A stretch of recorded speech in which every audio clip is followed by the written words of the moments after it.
Hi everyone, I'm Steph.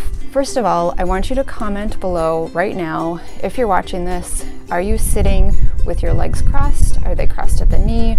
Are they crossed at the ankle?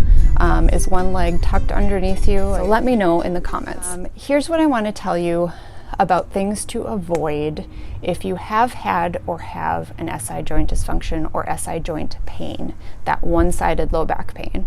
I want you to watch your posture. And I'm not necessarily talking about that good upright sitting posture. I mean, do you cross your right leg over the left leg every single time?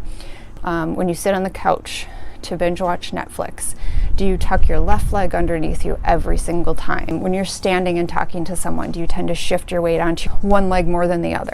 When you're sleeping, do you use a pillow between your knees to maintain the alignment of your pelvis and hip? I want you to ask yourself these questions.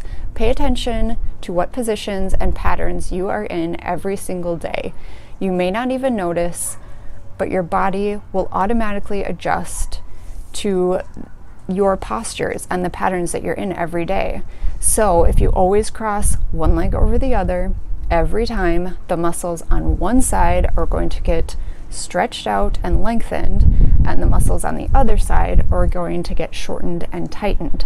So if you can follow my logic here, that means that when you go to do your run after work, or you are doing your nightly walk, you are asking then your muscles to work symmetrically, because those activities, we need symmetry for everything to work properly and efficiently.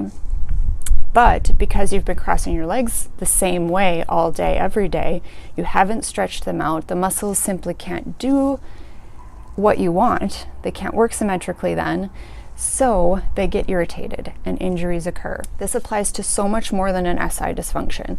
This applies to any ache and pain that doesn't really have a cause.